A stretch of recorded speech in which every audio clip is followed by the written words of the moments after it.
Bonjour à tous et bienvenue sur Veto Inside en direct d'AVAC, le congrès Lyon 2024. On va parler des insectes. C'est un sujet d'actualité aussi en nutrition vétérinaire. Pour ce faire, j'ai le plaisir d'accueillir sur le plateau ma consoeur, le docteur Géraldine Blanchard, spécialiste en nutrition vétérinaire. Bonjour Géraldine. Bonjour Valérie. Bon Géraldine, insectes et hypoallergénie, est-ce que c'est compatible à 100% selon toi ? Alors c'est certainement ce qui est mis le plus en avant par les fabricants qui proposent des aliments avec comme source de protéines des farines d'insectes. Il n'y a pas d'aliment hypoallergénique, ça n'existe pas. En réalité, c'est juste un mot, un concept marketing. Et il faut savoir que globalement, on est allergique à ce qu'on connaît déjà. Donc si on a une source de protéines qu'on n'a jamais rencontrée, jamais consommée, on a moins de risques d'être déjà allergique. En revanche, on peut le devenir. Donc ça, hypoallergénicité, c'est très relatif. Et ensuite, on a des réactions croisées. Donc on peut avoir des allergies aux insectes quand on est allergique par exemple aux crustacés. Donc c'est malheureusement pas un lien tout à fait réel. Donc c'est pas hypoallergénique finalement. Pas vraiment. Pas vraiment. Est-ce que les insectes, tu sais, on parle de consommer de la viande, on entend dire consommer de la viande, c'est pas bien, c'est pas écologique, voilà. Est-ce que les insectes finalement c'est écologique comme type de consommation ? Alors là encore, actuellement, on peut utiliser des farines d'insectes, donc c'est un élevage d'insectes, donc c'est les larves qui sont utilisées, qui sont tuées, séchées, et c'est ça qu'on appelle farine d'insectes, protéines d'insectes, etc. Donc il faut élever ces larves pour pouvoir les utiliser. Or, en Europe, l'élevage d'animaux vivants, donc c'est le cas évidemment avec les insectes, est soumis à des lois et on n'a pas le droit d'utiliser des déchets de toutes sortes pour les nourrir. Donc actuellement, le principal problème de cet élevage, c'est qu'il consomme des ressources qui ne sont pas des ressources qui ne servent à personne. Ça pourrait être des ressources, des sources alimentaires qui sont utilisées pour les animaux de rente qui sont nourris pour nourrir l'homme.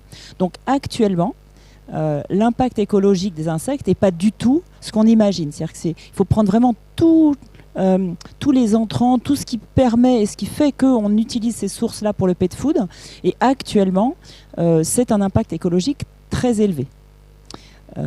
Ça va peut-être changer à l'avenir, mais en tout cas, pour l'instant, c'est plutôt moins intéressant que d'autres sources, sachant que, encore une fois en Europe, quand on utilise du bœuf ou de la volaille, par exemple, ou du porc, on va utiliser pour produire du pet food des parties d'animal que l'homme ne consomme pas. Et donc, ça crée un impact écologique plus faible en réalité, puisqu'on n'est pas dans des sources alimentaires compétitrices. D'accord. Alors, un point qui va aussi intéresser les confrères et les consoeurs, c'est est-ce que les insectes, ça suffit comme source de protéines pour nos animaux de compagnie ? Ou alors, est-ce que tu vas me dire, mais ça suffit pas du tout, il faut d'autres sources de protéines en complément ? Alors, c'est, pour ne pas être totalement négatif quand même, c'est une source de protéines utilisable, c'est déjà une bonne chose, avec un profil en acides aminés qui est pas inintéressant, mais la logique biologique, elle est toujours un peu présente. Les insectes, ça a un bon profil pour des insectivores. Si on compare le profil en acides aminés des protéines d'insectes, c'est pas idéal pour un carnivore. Donc, c'est utilisable, mais si c'est la seule source de protéines dans un aliment, il faut compenser et apporter par ailleurs des sources qui vont amener soit des sources de protéines végétales, soit des acides aminés individuellement, pour compenser ce que ce profil des protéines d'insectes n'apporte pas pour un chien ou un chat. Mais alors, il y a quand même un intérêt nutritionnel justement à ces insectes, selon toi ? Alors, il y a un intérêt nutritionnel puisque ce sont des sources de protéines animales qui amènent aussi des lipides. Voilà, ça c'est une protéine utilisable. C'est pas selon moi, bien sûr, c'est une protéine utilisable. Elle est plutôt digestible.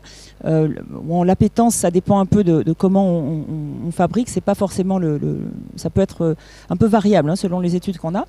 En tout cas, c'est une source utilisable. Voilà, c'est une source de protéines animales comme il y en a d'autres.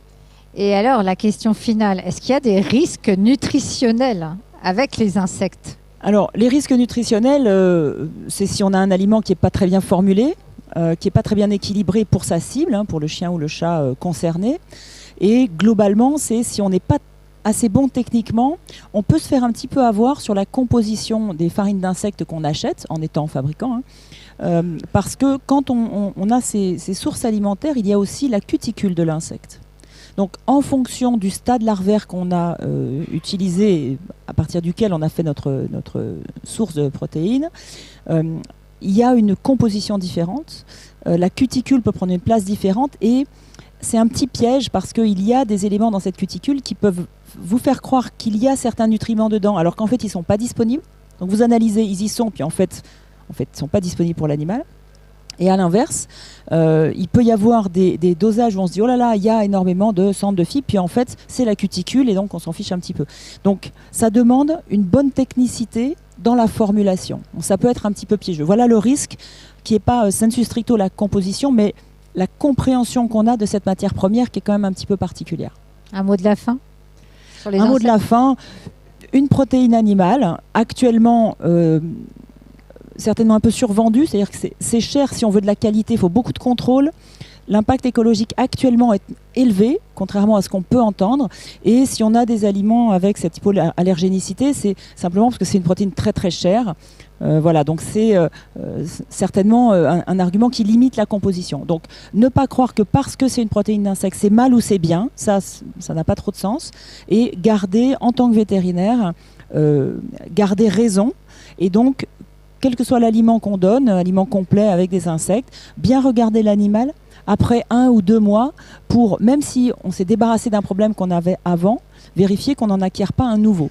Donc en particulier, vérifier l'état corporel, les masses musculaires, tout ce qui fait l'évaluation nutritionnelle du chien ou du chat. Merci beaucoup Géraldine pour cet épisode sur les insectes qui nous permet d'y voir un peu plus clair en tout cas. Merci à toi. Merci beaucoup Valérie. J'espère que vous aurez aimé cet épisode sur les insectes. Surtout, n'hésitez pas à nous suivre sur Veto Inside. Abonnez-vous si ce n'est pas le cas, la chaîne est gratuite. Et puis à suivre aussi si vous aimez la nutrition en particulier d'autres épisodes avec Géraldine Blanchard. À très vite.